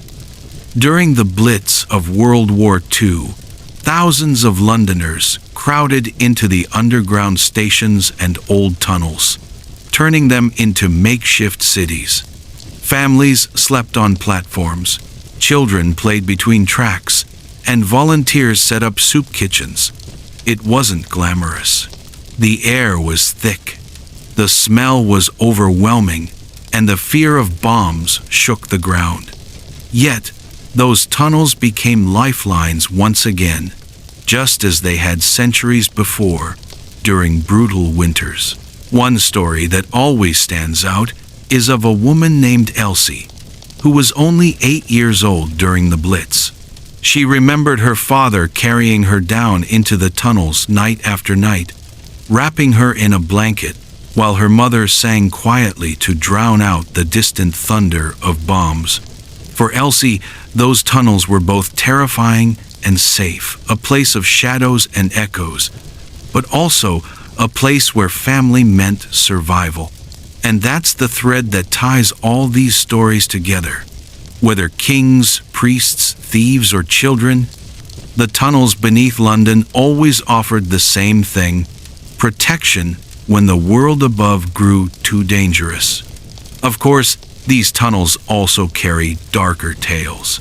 Some say prisoners were marched into hidden cells below the tower and never seen again. There are rumors of secret courts where sentences were carried out in the hush of stone corridors, away from the public eye. Do we have proof? Not always. But when archaeologists stumble upon shackles bolted to walls or strange carvings etched deep into hidden chambers, it's hard not to wonder what really happened down there. And here's the fascinating part. The tunnels didn't care who you were. A king could use them to escape. A priest could use them to hide. A thief could use them to smuggle goods. A child could use them to play. In the end, they leveled the playing field. Beneath London, status faded. All that mattered was endurance. So next time you walk across the city's streets, think about it. Beneath your feet, Kings once slipped away unseen. Priests once prayed in silence. Thieves once hid their loot. And families once clung to one another during air raids. The tunnels aren't just stone and soil. They're chapters of London's hidden biography. If you've been following our journey so far, you know these tunnels beneath London weren't just stone corridors of survival. They were also places where history left its echoes, some comforting, others downright chilling. Tonight, let's step into the shadowy side of London's underground, the realm of legends and whispers that still send a shiver down spines. You see, when people spend nights upon nights huddled in darkness, stories begin to bloom. The tunnels became more than shelter, they became breeding grounds for folklore. Parents would hush their children with tales of guardians who walked the corridors, unseen but always listening. Were they meant to scare kids into staying close? Or did the parents themselves half believe the shadows had eyes? One of the oldest legends comes from the Roman passages that still snake beneath parts of the city. Some say soldiers who died defending Londinium still march those tunnels, their footsteps echoing faintly when all else is silent. Imagine lying awake, the fire burned low, and hearing the rhythm of boots on stone when no one is there. Was it imagination? Or a reminder that the dead, too, had once used these same paths for survival? Then there's the story of the Whispering Lady. Supposedly, she was a noblewoman who fled execution through a hidden passage near the Tower of London. She never made it out. Some say she was lost in the maze. Others that she was betrayed and buried alive behind a bricked wall.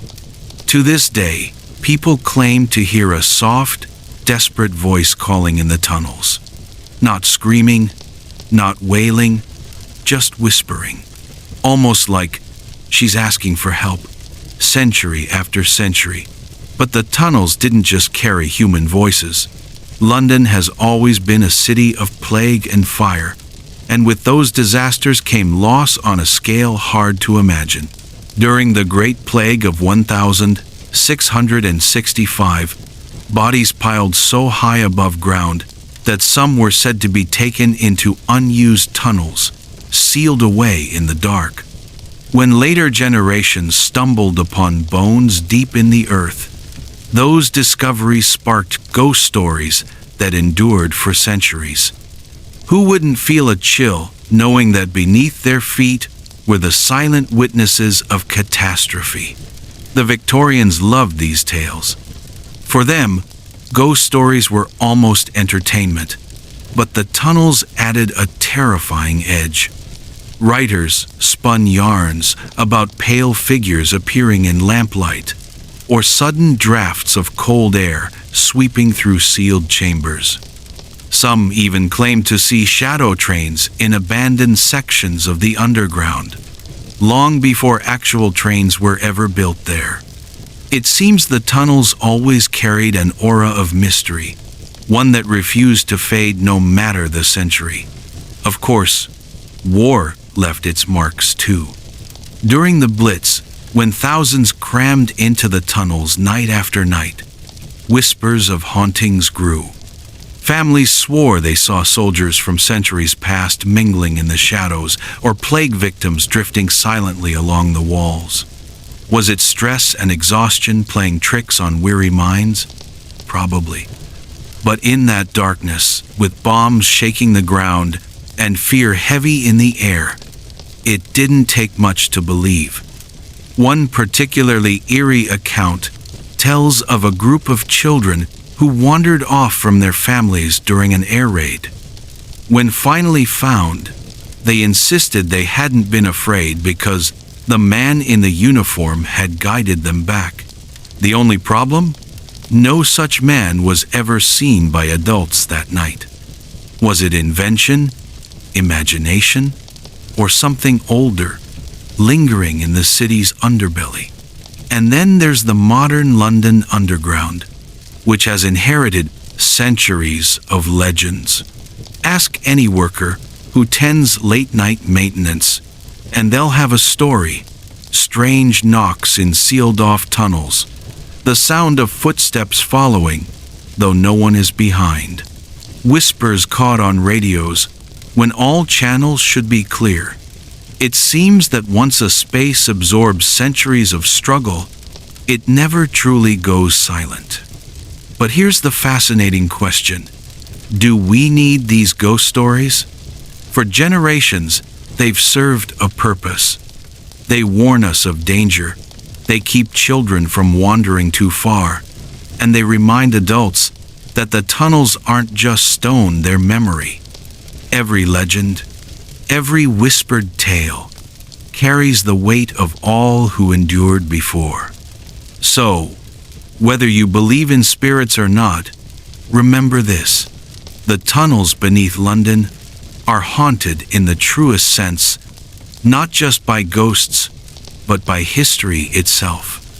The cold stone has absorbed footsteps of the desperate, the hopeful, the doomed, and the brave. When people say they feel something down there, maybe it's not superstition at all. Maybe it's the city's past pressing close, reminding us that survival always leaves echoes. We've already wandered through the shadows, listened to the ghost stories, and felt the chill of legends. But now, let's shift our focus. Because beneath the myths and whispers lies something equally powerful: science, archaeology, and discovery. You see, these tunnels aren't just playgrounds for the imagination. They're also treasure troves for historians and engineers who've dared to peel back the layers of London's underground world. London has always been a city built on itself. Streets rise over streets, foundations stacked on forgotten cellars, and beneath it all, passageways stretching like veins through the stone. For centuries, many of these spaces were sealed off or simply left to memory. But in the last 100 years, with the growth of the Underground Railway and the need for modern infrastructure, archaeologists and engineers began stumbling upon clues from the past. Imagine digging for a new train line and suddenly breaking into a vaulted chamber no one had set foot in for 200 years. That happened more than once. Workers reported stumbling into tunnels lined with soot, abandoned hearths still marked by smoke, and graffiti scratched into stone by hands long gone. These weren't just random marks, they were the fingerprints of survival. One excavation near Clerkenwell uncovered what seemed like a forgotten refuge. Inside were remnants of clay pots, fragments of cloth, and, hauntingly, the charred remains of fire pits. Experts believe families once huddled there during bitter winters or outbreaks of plague. The very air felt heavy, as if centuries of breath had soaked into the walls. Standing there, archaeologists admitted it was impossible not to imagine the fear and resilience of those who had once lived underground. Then there are the Roman layers. London was Londinium long before it became the capital we know, and the Romans loved their subterranean engineering. They built sewers, storage rooms, and even secret escape routes. During one modern project, a passage was discovered containing fragments of Roman sandals, discarded amphorae, and faint red paint on the walls. That paint, likely part of a mural that had somehow endured the centuries in darkness. Think about it. Art meant to brighten a hidden corridor, rediscovered nearly 2,000 years later. The Victorians too left their mark. Some tunnels were expanded during their era, reinforced with brick, and used as cold storage or secret transport routes. During excavations, workers sometimes find Victorian bottles, rusted lanterns, or even children's toys. Each object is a window into a life once lived underground, ordinary in the moment, extraordinary to us now. But perhaps the most gripping finds are the human ones. In 2013, while expanding part of the Crossrail project, workers uncovered mass graves linked to the Great Plague of the 1600s. These weren't just bones, they were stories. Some skeletons bore the marks of malnutrition. Others carried the signatures of diseases long vanished from our world.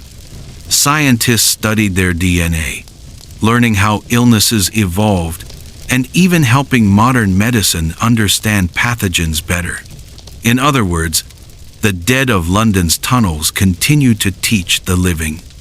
And it's not only archaeologists learning from these spaces. Engineers too respect the old tunnels. Modern London is a maze of subway lines, fiber optic cables, and storm drains, all weaving around ancient passages. Sometimes, when digging new routes, workers divert rather than destroy, treating the old tunnels almost like honored elders of the city, because tearing them down would be easy, but preserving them, that's a gift to the future. There's also something poetic in how the city adapts. Some forgotten tunnels have been transformed into museums, wine cellars, or even secret restaurants. Imagine dining by candlelight in a chamber where families once huddled for warmth, or sipping a glass of wine where soot still marks the ceiling from fires long extinguished. It's as though history keeps being reborn, shifting shape to serve each new generation. But archaeology isn't always glamorous. Sometimes, discoveries bring unease. Old tunnels can hide gases, unstable foundations, or even pockets of air sealed for centuries.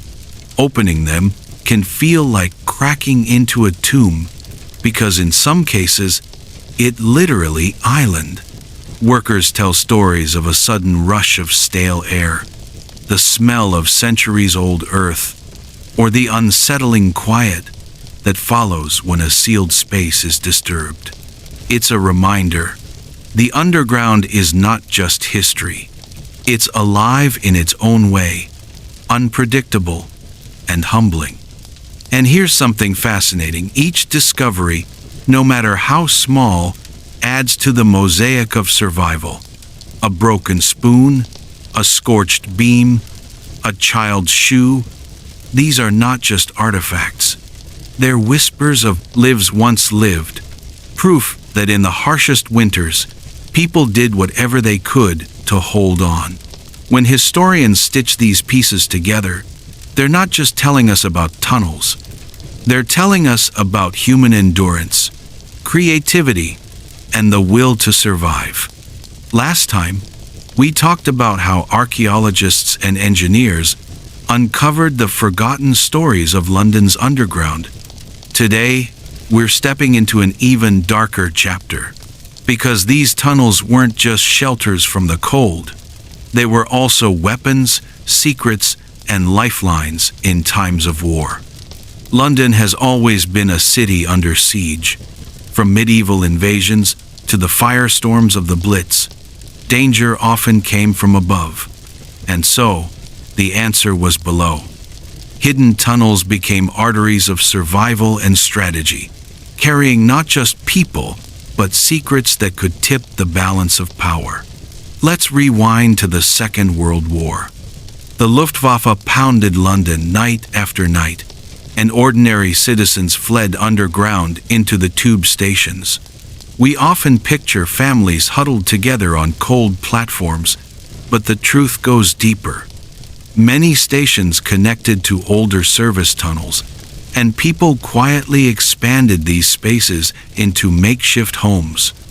Blankets strung across beams, little kitchens set up with tin stoves, even schools and libraries carved into the stone. Imagine hearing bombs thunder above, while someone reads Shakespeare to children below, trying to make them forget the world was ending. But it wasn't just civilians. Deep beneath Westminster, the British government carved out secret war rooms. These weren't just bunkers. They were nerve centers where Churchill himself gave orders. In those tunnels, decisions that shaped the course of the world were made under the hum of electric lights and the faint tremor of bombs overhead. Maps stretched across walls, telephones buzzed with urgency, and typewriters clattered late into the night. Above ground, chaos. Below ground, control. Some tunnels even served as decoys. Fake command centers were built, complete with empty offices and staged papers in case of infiltration or spies. Imagine an enemy agent sneaking through the dark only to find a room full of useless files, while the real plans ticked away in another chamber half a mile away. Then there's the story of the Post Office Railway, a narrow-gauge underground train system that carried letters and parcels beneath the city. During wartime, it wasn't just mail that ran along those tracks. Messages, intelligence reports, and even classified documents sped through the tunnels, shielded from bombs above. Few people even knew it existed, yet it kept the machinery of communication alive when the streets were rubble. And let's not forget the darker side. Rumors swirl of tunnels used for intelligence work, hidden prisons, or interrogation rooms. Official records are sparse, perhaps deliberately, but whispers remain. Some say prisoners of war were moved through secret passages to avoid public attention. Others claim certain chambers beneath Whitehall were soundproofed for special questioning. We may never know the full truth, but the tunnels leave space for unsettling possibilities. Yet not all secrets were grim. In some corners of the underground, life persisted with remarkable resilience. There are accounts of underground concerts, dances, even marriages performed in dimly lit chambers during the Blitz. Think about that. Bombs falling above, stone shaking, yet two people saying their vows by the glow of a lantern. It wasn't just survival, it was defiance. Of course, London's wartime tunnels weren't unique. Paris had its catacombs, Moscow its metro shelters, Berlin its bunkers. But there's something distinct about London's underground world. It was never just one thing.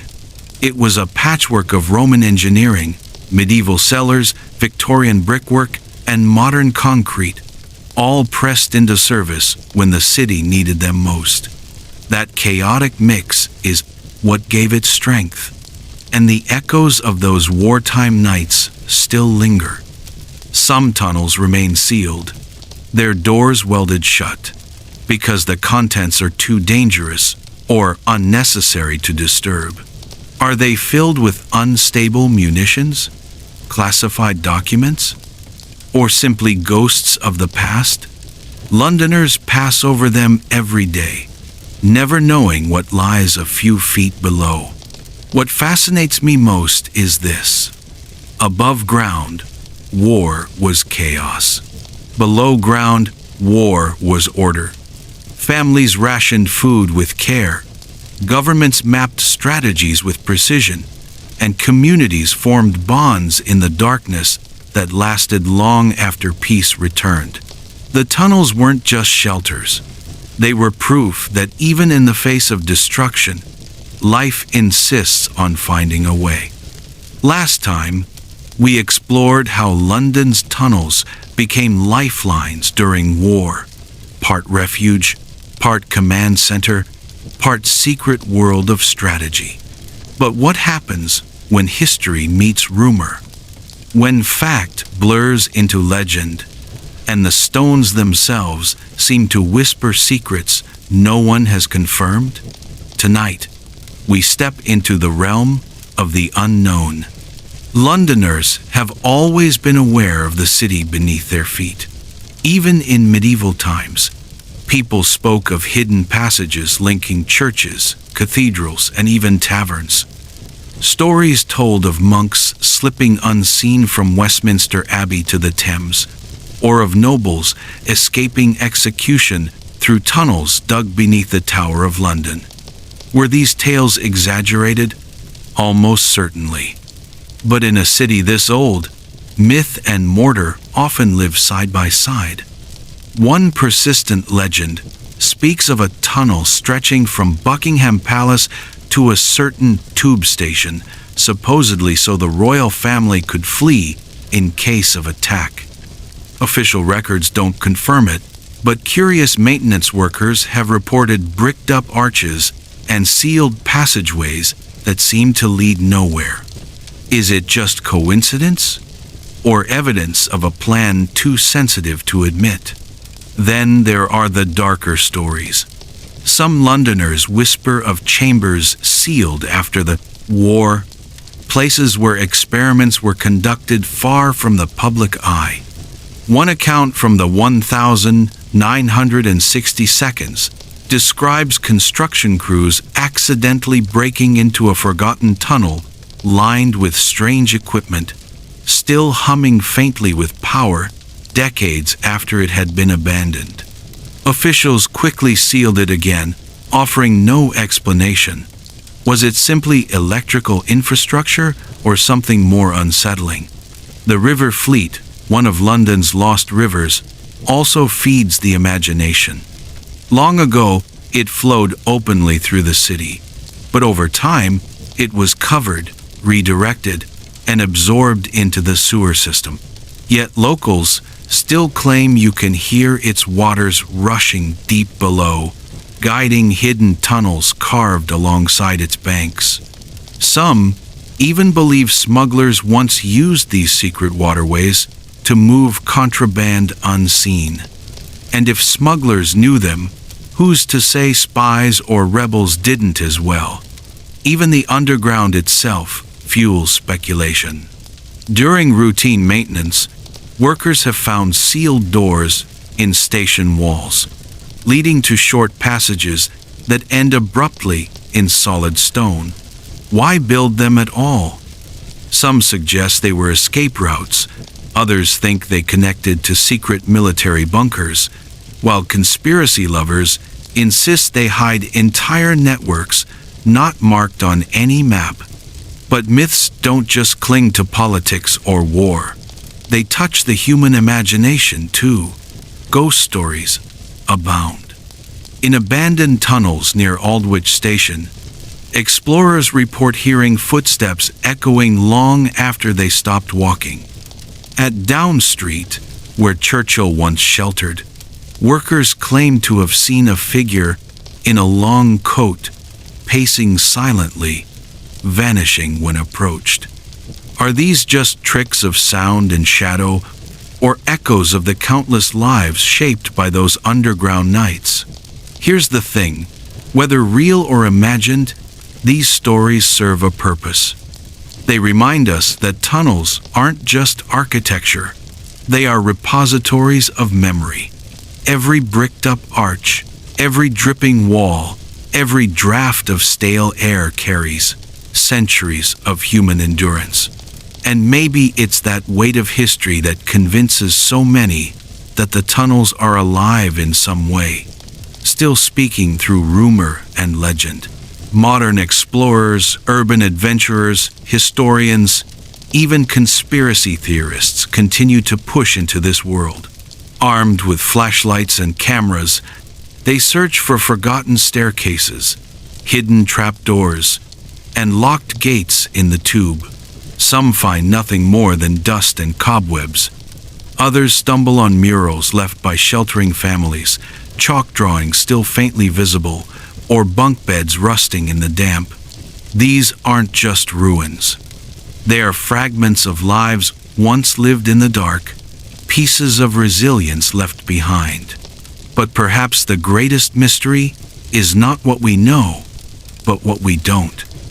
How many tunnels still lie hidden, unmapped, or deliberately erased from records?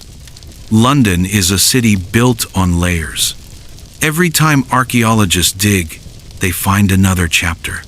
Roman walls, Saxon workshops, medieval cellars, and beneath them, deeper still. Could there be passages no one has stepped into for centuries, waiting silently below? So, the question lingers. Do we really know what lies beneath our feet?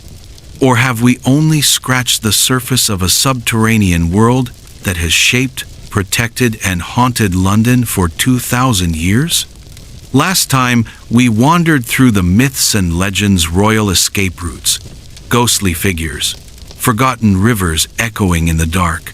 But tonight, let's step firmly into the present. Because the story of London's tunnels isn't locked in the past. Even now, beneath the rush of traffic and the glow of city lights, teams of engineers, historians, and sometimes curious thrill seekers are peeling back the layers of mystery. One of the most fascinating projects in recent years has been London's deep-level surveys. The city, with all its centuries of construction, doesn't have a single unified map of what lies beneath. That means every time someone plans a new subway line, a skyscraper foundation, or even a sewage upgrade, they run the risk of stumbling into history literally. And when they do, they don't always know what they're looking at. Imagine digging down for a modern office tower, only to strike a stone archway that leads off into darkness. Is it a Victorian sewer, a medieval passage, or something older still? That's why archaeologists are now working alongside engineers. Before the Crossrail project, London's massive east-to-west train line could break ground. Entire teams of specialists spent months carefully documenting underground layers. They discovered forgotten plague pits, Victorian foundations, even remnants of Roman roads. But most fascinating of all were the sealed-off passages corridors, bricked up decades ago, left off maps for reasons no one bothered to record. Standing there, torchlight bouncing off damp stone, even seasoned archaeologists admitted it felt like stumbling into a chapter of history no one expected. But it's not just official projects uncovering secrets. Urban explorers, sometimes called urbex enthusiasts, have taken it upon themselves to venture where official tours won't go. They slip through disused tube stations, scale forgotten staircases, and crawl into side passages sealed for decades. Some film their journeys, posting shaky flashlight footage online, capturing long corridors littered with rusted bunk beds, faded posters, or even chalk markings left by children who once sheltered there. These explorers aren't always welcome. Of course, London Transport frowns on trespassers, but their footage has drawn millions of curious viewers worldwide. And then there's the security side of things. Many of London's deep shelters, especially those built during World War II, are still off limits, not because they're unsafe, but because they may serve as backup sites for government or communications. Rumors swirl that some tunnels are still on standby, ready to house data centers, emergency response units, or even evacuation routes for leaders in a crisis. Officials rarely comment, and that silence only adds fuel to speculation. Meanwhile, historians continue to piece together the human side of the story. Diaries, letters, and oral histories from those who lived through winters in the tunnels paint vivid pictures. Families sharing stew by candlelight, children playing games in echoing chambers, young lovers sneaking away from watchful parents to carve their initials into damp stone. These fragments transform the tunnels from cold stone corridors into human spaces filled with laughter, fear, and resilience. Today, some of the tunnels are even being reimagined for modern use. A few abandoned bomb shelters have been turned into underground farms, where hydroponic lights grow lettuce, herbs, and microgreens shielded from weather and pollution. Imagine walking through a tube station, unaware that just a few feet below, a hidden farm is producing food for London's restaurants. It's proof that even in the 21st century, the tunnels still carry life and hope. But not all is so hopeful. Some tunnels are crumbling. Moisture seeps through brickwork. Beams groan with age, and engineers worry about collapses. Preserving them is expensive, and in a city where every square foot of land is precious, some argue the tunnels should be sealed and forgotten. Yet others believe they must be saved not just as historical curiosities, but as vital parts of London's identity. After all, these tunnels once saved lives. To erase them would be to erase a piece of resilience itself. And here's where the modern imagination kicks in again. Writers, filmmakers, and game designers have turned London's hidden tunnels into fertile ground for stories. From spy thrillers imagining secret government networks to horror tales of spirits wandering abandoned chambers, the underground city continues to inspire. Because let's be honest, how many other places can you think of where you might step off a crowded bus, walk down a side street, and unknowingly be standing right above a forgotten world where generations once struggled to survive? So today, the tunnels exist in two states, part museum, part mystery. Some are documented, open for tours, and studied by scholars. Others remain sealed, whispered about, or quietly repurposed for uses the public may never know. Together, they form a second London, one that mirrors the city above, carrying its history in silence. Hey guys, we've traveled a long way together. From the bitter winters that forced families underground, to the wartime shelters echoing with lullabies, to the modern-day explorers uncovering hidden corridors. We've seen how London's tunnels aren't just stone and brick. They are vessels of memory, guardians of resilience, and silent witnesses to the endurance of the human spirit. When you think about it, these tunnels tell a story bigger than London itself. They remind us that survival is not only about food and fire, but about community. A single ember in a dark chamber could mean warmth for a child. A single crust of bread shared could mean hope for a neighbor. And a story whispered in the flicker of firelight could carry courage across generations. It's tempting to imagine the tunnels as relics, forgotten chambers left to dust and silence. But in truth, they still live. Every creak of timber, every drip of water, every rusted bed frame is part of a larger rhythm, a reminder of how people adapted when the world above turned harsh and unyielding. Some tunnels are being transformed into underground farms. Some serve as hidden archives, and others simply rest, waiting, like patient guardians of history. And here's the part that lingers. London isn't unique.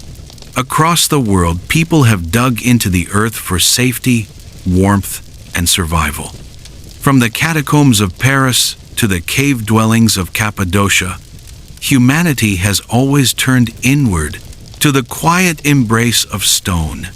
When the outside world became unbearable, the tunnels beneath London are part of that universal story. So maybe the next time you walk down a busy London street, hear the rumble of a bus, or pass a glowing pub window, you'll pause for a second and wonder, what lies beneath my feet? Whose laughter once echoed here? Whose fear? Whose courage? Because while the city above keeps racing forward, the world below carries its own heartbeat, steady and enduring, like embers that never quite die. And now, as we close this chapter, let's take one last image with us. Picture a family huddled in a tunnel centuries ago. The wind howls above, frost coats the streets, but below, a fire burns. A mother hums softly. A father keeps watch. Children whisper stories to each other. Against the odds, life continues. That's the essence of the tunnels, not darkness, not fear, but the quiet power of endurance. Thank you so much for joining me on this journey through London's hidden world. If this story moved you, don't forget to like the video, subscribe for more, and share your thoughts in the comments.